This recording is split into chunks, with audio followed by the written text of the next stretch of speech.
Some kind of test. I don't know. We're missing 9 people. Okay. Did we watch the office? Okay. Asymptotes. Before we get into asymptotes, let's start with finding the domain. We've already done this once this year. Can anybody tell me how I'm going to find the domain for these functions? That's right. It's basically everything except for what's going to make the denominator equal to 0. Very, very good. We've already done this one. So, number 1, all real numbers except for 4. Number 2, all real numbers except for 7 and negative 7 if you use savvy factorers. If not, you could have found that. And this one's not going to have any because there's no value of x that's not imaginary, no real value of x that's going to get stuck. Eating. Seriously. Okay. There's no real numbers that we can plug in for x that's going to give us a 0 in that denominator. So yes. Now, actually, I had a student come this morning who still owed me an assignment from chapter 1, and it was something like, it was just like one of these, except I'm just going to make this up for the time. Actually, I think I already have it brought up. Yes, I do. Come on. This is the section in which we did that stuff, where here is an example, number 30. You don't have to write this. I'm just blast from the past stuff. And it said, what was the domain of the function? And again, we had to find what was going to make that equal to 0. And most of you did factoring, because that's all we had to work with back then. Now that we know what we know now, what other ways could I have found where that denominator is going to equal 0? Yes, ma'am.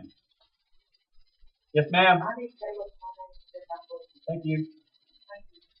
Caleb will be online in an hour. Okay, what other ways can I find how this denominator is going to equal 0? Yes. Everything that we've been doing the last few sections. P over Q, find one that works, then divide it out using synthetic division, then use quadratic equation. You could just take the denominator out, set it equal to 0, and use that method if you wanted to find everywhere the denominator is going to equal 0, and therefore find what can't be in your domain. Just for the sake of a refresher, let's do that. Well, think about it like this. If the denominator was the entire thing and I just said solve, you'd be looking for what? Where it equals 0, right? Right. So if we think about it like that, wherever that equals 0 now is just going to be what it can't be, right? Exactly. That's how these two sections tie into each other. So let's not factor this. Let's use what we've learned more recently. P's over Q's. 1, 2, 3, 6, 9, and 18. We need to punch in positive, negative, 1, 2, 3, all the way until we find one that works. So let's try 1. 1 minus 2 is negative 1, minus 9 is negative 10, plus 18 is 8. That's wrong. Let's try negative 1. That's not going to work either. Let's try 2. 8 minus 4 times 2 is 8. Looking good so far. Minus 18 plus 18. That one works. So let's take 2 out of it. Again, this is good. If you don't like to factor, you should be loving what we're doing right now. Because we're not factoring, but we're doing the same thing.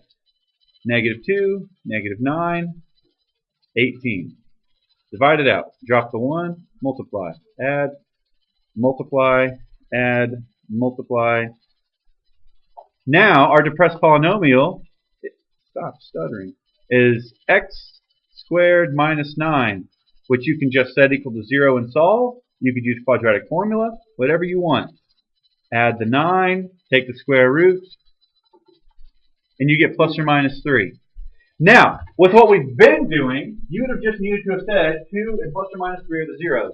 That's not the point of this question. So what would the answer be for the domain of this function? Very good. All real numbers, except for 2 and positive and negative 3. Perfect, exactly. You're here or not? No, you're fine. You're fine. Very good. So, all right. Ben, you want to scoot up the table? Let him have that table. So you would write your answer as negative infinity to, what's the first number we're going to get to when we run into a problem? Negative 3. And then from negative 3, and then what's the next one we're going to hit? 2. Then from 2 to 3, do we have any other problems after that? No. 3 to infinity. So there's your domain. And it leaves out the things that it cannot be. Good. Okay, I'm confused on how you got -3 to 2 and -2 to 3. Do you understand how we got the answers? Yeah, I understand how you use some those original tools, but that's why there's bigger. So why is this here? Yeah. Because that was the first one we found that it couldn't be. Oh, okay. Yeah, that's where this came from. Okay. Answer your question? Yeah, I just didn't know that had to do with school and everything. Yeah. You can provide it out as nothing to alter numbers.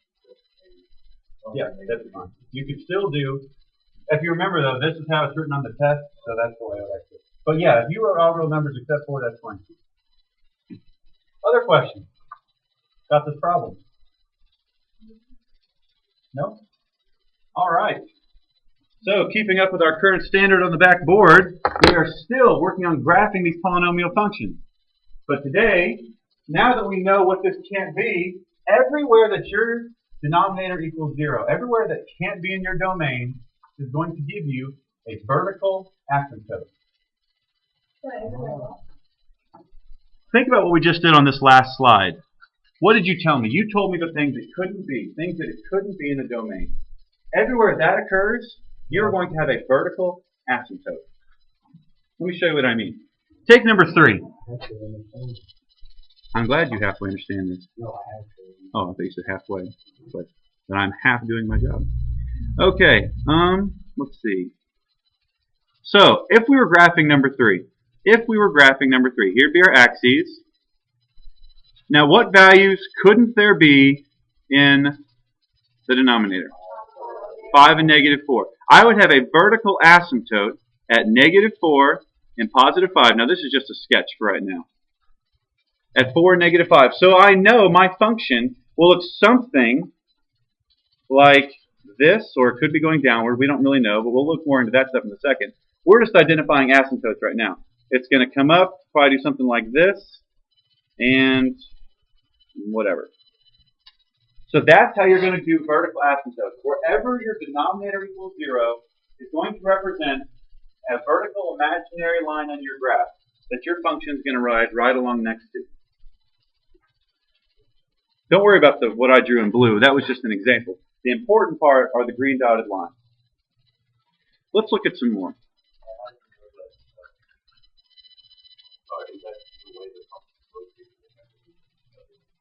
You mean the blue part? No, I just sketched that. That was just an example of one thing it could look like. I mean, like in here? Yeah. Yeah, it could. We're going to look more into that in a second. That wasn't really the focus of this current thing. The current thing was, how do I know where the green lines are?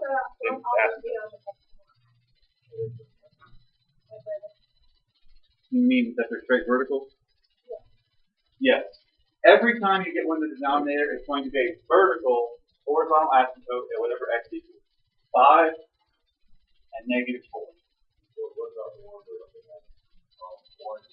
Then you only have 1 at 4.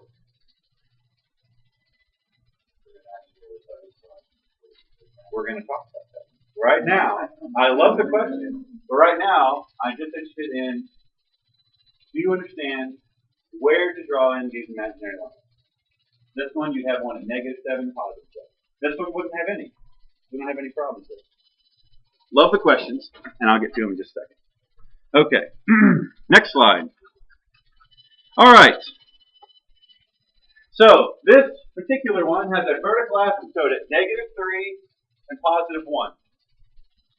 Vertical asymptote at -3, +1, and a horizontal, which we'll talk about more in a second. There's a horizontal asymptote at 0. Now, when it comes to vertical asymptotes, to ride right along the asymptote, which is by definition what they do, your function is going to have to shoot off toward -infinity or +infinity. Anywhere you have a vertical asymptote, your function is going to have to shoot up or shoot down, just like in the one you did for the dom. So the whole purpose of this is, look at the vertical asymptotes. Notice it says these two are vertical asymptotes at 1 and at -3. And they're saying, are you shooting down or up, toward positive or -infinity? As I get close to -3, and this minus means from the left-hand side, what do you think the symbol will be here for the right-hand side? A plus sign, right. As I approach -3 from the left-hand side, am I going down toward infinity or up negative infinity or up toward infinity? I'm going down. From the left-hand side, I'm going down. So the answer to number 9 would be negative infinity. What do you think the answer to number 11 is going to be? Raise your hand and throw it out there if you think you know. Thank you. Thank you for bringing that back. Anybody have a guess for number 11? Cody.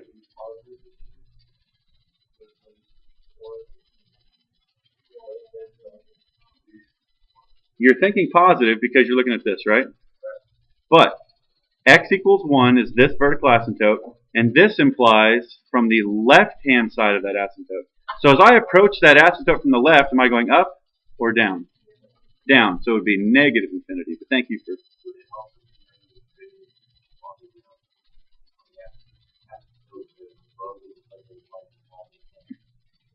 Here?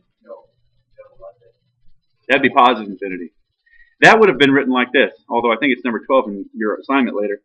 That would have been as x approaches 1 from the right-hand side, and from the right, it's going up. So that would have been positive infinity. I know it feels weird to be going back to the left across your graph, but that's just what it means when it says, if you look at all the y values, as you get closer to 1 from the right-hand side, what's happening? Yes.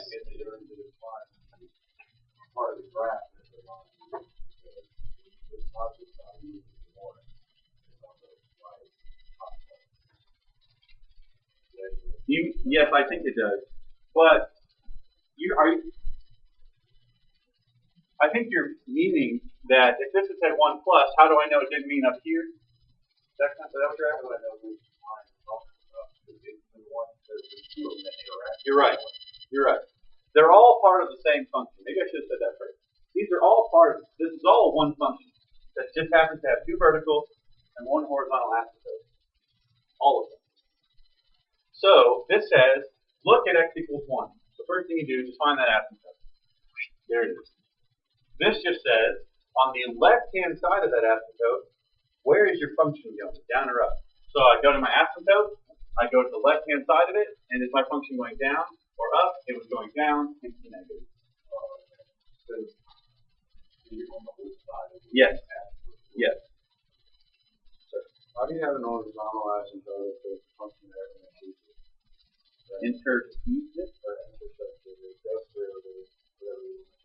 because horizontal asymptotes work a tad differently. I'm going to talk more about those in just a second. Okay. But actually, horizontal asymptotes, the thought behind them is extremely similar to something we've already done this year in behavior, which we'll talk more about in a second. So before we do that, whenever you see an x goes to infinity or negative infinity, that's essentially asking what's the end behavior of the function.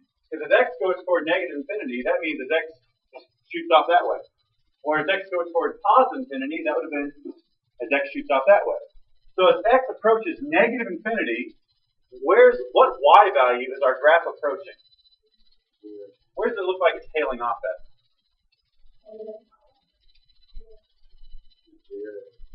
I see.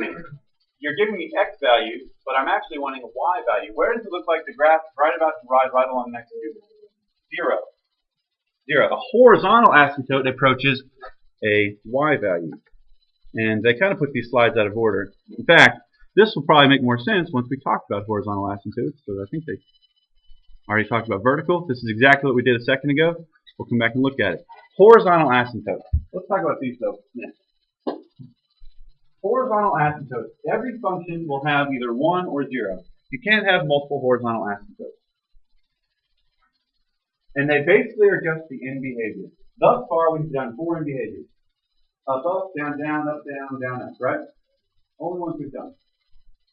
But what if it doesn't shoot off toward one of the infinities? That implies that somewhere it's going to have to tail off. It's going to have to eventually flatten out. Eventually. And horizontal asymptotes are basically saying, when does that happen? At what y value does that occur? Let me ask you a question. I need a volunteer. Jim. Oh. A billion cubed and a billion squared. Okay. Which one's bigger? Billion cubed or billion squared? And it's a lot bigger, isn't it? Yeah, even though the powers only differ by 1, the first one was literally a billion times bigger. The point of that is, every function will probably have multiple exponents in it. See this? But as x gets bigger and bigger and bigger and goes toward a billion, the only exponent that's really going to matter to your function is the biggest one. Only one. So when you're identifying horizontal asymptotes, there's only 3 possibilities. And it all depends on where is your biggest power. So, before I tell you what those possibilities are, let's make ourselves a little chart. Horizontal asymptote chart. There's only 3 possibilities.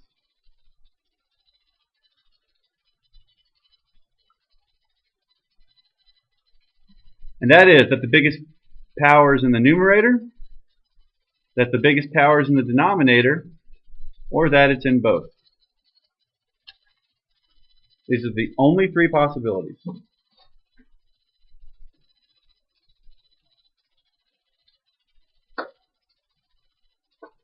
Give you a second to write that down.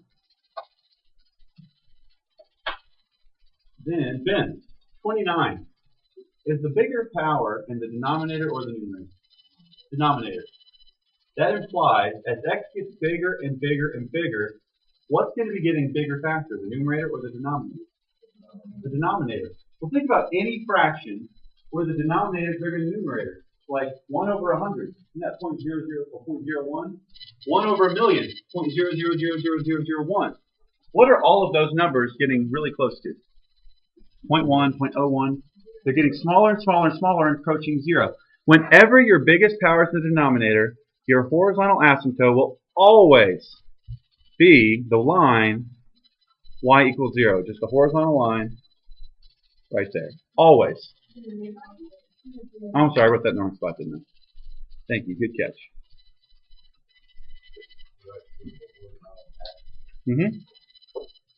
Horizontal asymptote. If it's in the denominator, it doesn't matter what else is happening in your function. It could be 1,000x squared over 1x cubed. It doesn't matter. That x cubed will eventually outweigh the 1,000x squared. And eventually will take over and it will flatten out at y equals 0. If it's in the numerator,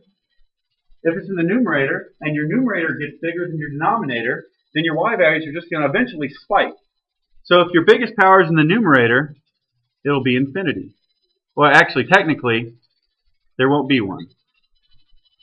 There will be no horizontal asymptote if the biggest power is the denominator. So that implies your y values are going to keep getting bigger, and it's not going to tail off anyway. So, bigger powers in the numerator, no horizontal asymptote. Does that mean y is equal to b? But not yet. So just looking up here, where's an example of where the biggest power is in the numerator? 33. So this one, let's see, find the horizontal asymptote, if any. No horizontal asymptote.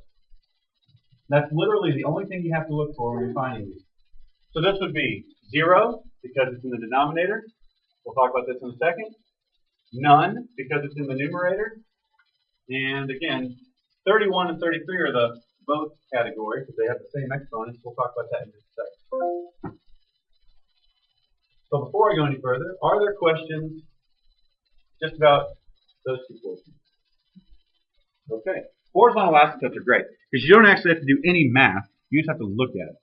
Now, let's take 35, for instance. If I plugged in a million into 35, that's going to be negative 2,000,001 and 1 over 3,000,005. I think we can agree the 1 and the 5 play pretty much no role here. 2 million and 3 million, 1 and 5 are exact the same. What does negative 2 million over 3 million reduce to if you were to cross off all the zeros? Negative 2/3. Negative 2/3. If the exponents are the same, it's just the fraction of their coefficient is your asymptote. They're the same. 12/3, which reduces to 4. So your horizontal asymptote would be 4. How? Or what? No. Negative 2/3 was 35. 4 was 31. We were doing a different problem.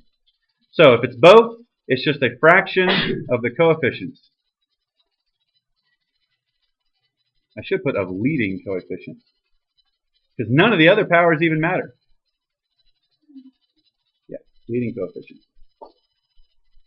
In case you can't read Chinese down in the bottom right, that says coefficients. Thank you. I got a laugh. I appreciate that. Let's look at one much harder. Let's take, I don't know, 17 x to the 7th. You don't have to write this down. We can just talk about it. Minus x to the 6th plus, who cares, over 9x to the 6th, 5th I mean, minus 4, shut up, I can write, plus 4x third plus who cares. The only thing that matters when you're looking for horizontal asymptotes is the biggest one. So I don't even care what's attached to those. What would the horizontal asymptote on this one be? None, because the biggest power is in the numerator. Raise your hand if you're a little curious about how we're getting that. None. Where's the highest exponent? The top, the bottom, numerator. So go to your chart, the numerator, none. You don't have one. What if this had been an 8? Then what would it have been? Because it's in the denominator. And if this had been a 7, what would it be? 17 over 9. All right. Questions about that before we move on? So you have vertical asymptotes that are going to come whenever you get a 0 in the denominator. You're going to get horizontal one horizontal asymptote or none, depending on the highest power. So now that we have some introduction into those, let's look at these. As x approaches 1 from the right-hand side, am I shooting up toward positive or negative infinity? Positive. So that number 15 would just be positive infinity. All of these that are around a vertical asymptote are going to be one of the infinities. Yeah. So even though the horizontal asymptote is crossed, it's still an asymptote? Yes. Yes. Do you see what that's doing? I do. Yes, I do. Here's the thing, though. A vertical asymptote implies that x cannot be that number, right? That's what gives it to it, which is why they can't touch it. A horizontal asymptote isn't that restrictive. So they might cross it, but they'll still, that's just where they'll fill up. Like Yeah, that was a good question. Vertical asymptotes are the only ones that they can absolutely never touch. Yeah.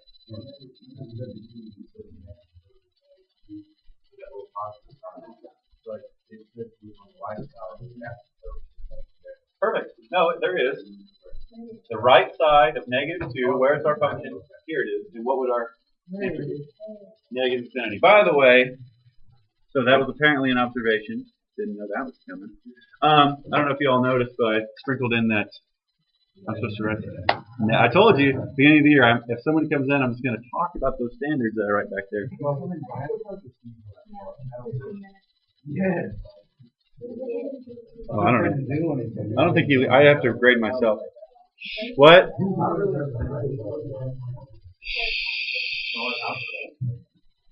You mean the graph?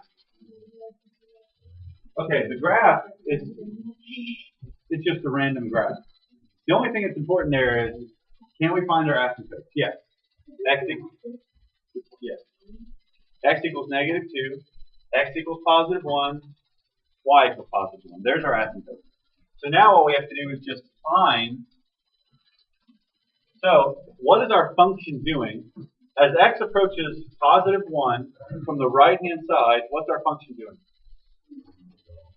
Shooting toward infinity. As it approaches -2 from the right-hand side, what's it doing? Shooting down toward negative infinity. Now, when it asks as x approaches infinity, that's essentially asking you for a horizontal asymptote. As x shoots off toward infinity from the right-hand side, where's our function tailing off at?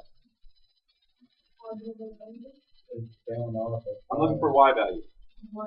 1. Yeah. The answer to these will always be y values. So whenever it's an infinity, it'll always be a real value. Actually, they're all y values. That's what f of x implies. This says as x is doing this, what's y doing? That's essentially what all these are at. But whenever it says infinity, I don't know if it's on. Well, as x approaches infinity, that is just as your graph goes further and further this way.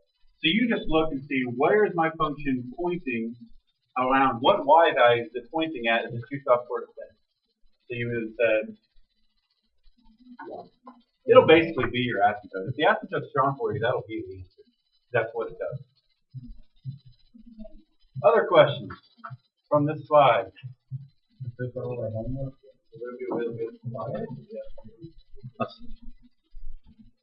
Didn't we Yes. already go over We just did that. Wherever it's 0 in the denominator, it's vertical. Wherever the exponent's the horizontal. There's only one other one, which is rather quick. What? So we have like nothing else to do. I did not say that. Okay, so real quick, where are my vertical asymptotes going to be? This is just like the first one we did. -4. 0 and -4. Let me ask you this. Go back to the last section we did. And when I said solve, what values are going to make this equal to 0? And what's going to make this part equal 0? If there's nothing being added or subtracted, it's just 0. That's why 0. And then, what about this one? You can't. You could try to solve it, but you can't. Please turn around. Alright. So we've done that one. We've done this one. That's not even a slide. Alright. Graphing 1 over x and 1 over x squared. These are just two more parent functions that we've graphed in the last 2 days worth of DOMs. 1 over x squared looked like a volcano, and 1 over x looked like that, essentially. Okay. Now, in the original 1 over x, where am I going to have a vertical asymptote? What's going to make that equal to 0? At 0. At 0, you're going to have a vertical asymptote. Where are you going to have a horizontal asymptote? At 0, which means for 1 over x, which you already graphed, there was a vertical asymptote at 0 and a horizontal asymptote at 0, which is why Alan said that on the DOM. Squared makes the volcano. Just think, because it has to be positive. That's why they're both up. 1 over x, 1 of each. And then from there, these are just parent functions that work just like every other parent function we've done this year. Let's take 37 onto a graph. But to make these easier to graph, rather than think of shifting the function, since these have asymptotes, we're going to think about it as we're going to shift the asymptotes. So here's my axis. Now, the 1 over x, which has asymptotes at 0 and 0. Well, what's my new vertical asymptote? 1. And what's my horizontal asymptote? Where's my biggest power? It's in the bottom, which gives you 0. Because what makes this equal to 0? Yeah. So, from there, what did the parent look like? Didn't it come in from here and here? Same thing. And we're just sketching, so I don't care how accurate it is. There, and here, and there's the sketch of 1 over... Because the parent, which we just did in the DOM, was 1 over x, which looks like this and this. So it's the same thing, just with a shift.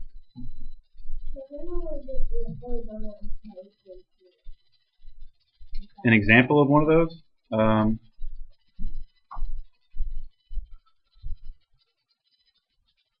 This has a horizontal asymptote of 1. Biggest power is in both, so you just divide their coefficients, 2 over 2, 1. Yeah. A horizontal asymptote can be anything. It depends on what the numbers are.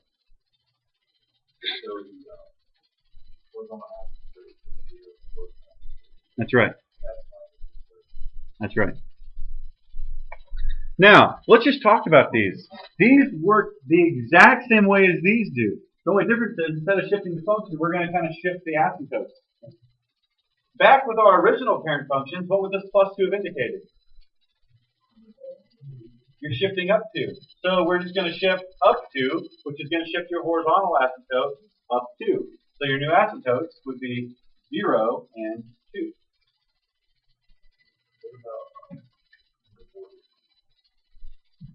Okay, good question. Let me ask you this. If that was your function by itself, what kind of shift would that be? It's in the function. It would be left 2. So it's still left 2. You're shifting left 2. What? No, it does. That just changes what your parent was. Your parent on that one was 1 over x squared, so you had a volcano. But you shifted it left 2, and that's the only thing that happens. Whereas like this one, x squared, it's a volcano, shifted right 3, up 1. And you can just draw in your asymptotes, and then just sketch the graph knowing what the parent looks like. So that's how we get those things. 1 over x squared. Let's see, like 41. 1 over x, shifted left 1, down 2. Draw on your asymptotes, sketch it, you're golden. Yes, only 2. That is what's moving. And then you just draw around them. But if you just think of it like, yeah, you could just do that every time. Just think of it in terms of that's going to be positive 3, positive 1, those are your asymptotes. 0, negative 4, asymptotes. Negative 2, 0, asymptotes. Wherever that comes from, One more time? wherever that comes from. Yes. Let's see. I believe the only other thing we're going to do is a slant 7-step strategy. We're not going to do that. All right, slant asymptotes. And for these, I'm not even going to ask you to graph it. Well, yeah, but you can just sketch what it could look like. And I'll show you what I mean. When you have a slant asymptote, let me ask you this. What are the horizontal asymptotes? David, what's going to be my horizontal asymptote on any one of these? That's if it's in the bottom. If it's in the top, it is none. None of those have a horizontal asymptote. But if you notice, all of them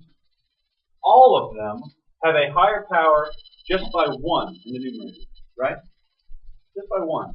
Which means, if you were to divide out, if you were to actually do this division, which is what we've been doing the last few days, and this is what we're going to do in a second, if you were to divide that out, you would get down to just 1x, right? And that is a linear function. It's just a line. Any function that's just with 1 power of x, that's just a line. Or a slant asymptote. Let's look at number 71. 71. So you're literally going to divide out. You can use synthetic whenever you want to, or you can just divide it out using long division. I don't care what you do. So you divide it out. This goes into that x times. Oh, I didn't do that second line. I'm sorry? Yeah, I guess. Oh, long division? Oh, well, yeah. That's when we did that. Okay, so we'd have a remainder of 1 over x. Any remainders you can just saw off for the intended purposes today. So the equation of our slant asymptote would just be x, which means if you were to graph this, oh darn it, I'll just sketch it by hand. If you were to graph this, you would have a slant asymptote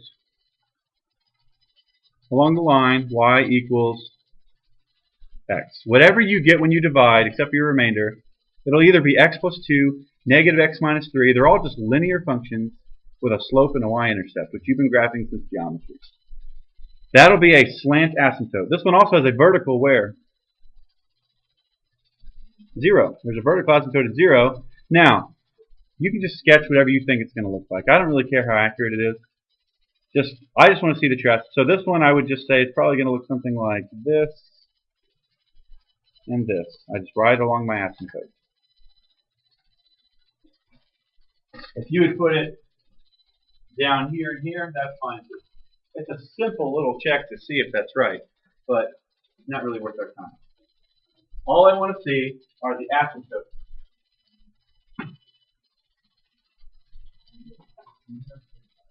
Sure. I'm gonna choose to use synthetic division for that one, just because I can.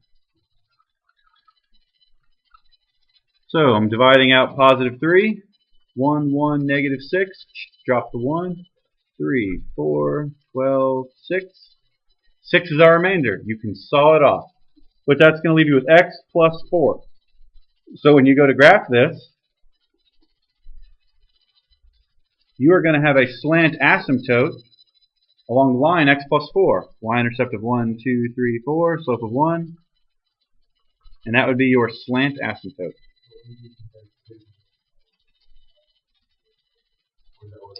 That's when you're finding the roots, but this is not one of those.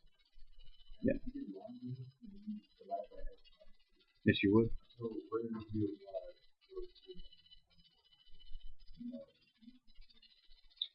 What do you mean, where do I apply them?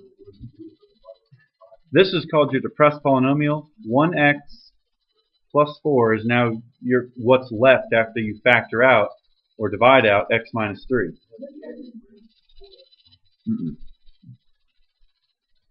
Well, here, think about it like this. Think about it like this. If I FOILed this together, what would I get? X squared plus x minus 12. Now, because I sawed off the remainder, that's why these aren't exactly the same. But you see how I got this by just FOILing these back? By doing synthetic division, all you do is factor this out, essentially. And this is what's left. Yes, that's the equation for the diagonal line. Y-intercept of 4, slope of 1. Yes, ma'am. If it's positive x. If it's negative x, it'll be going downhill. Or it could be positive 7x. So you'll have a slope of 7. That is literally the equation. Like if I just asked you to graph x plus 4, you'd go y-intercept of 4, slope of 1.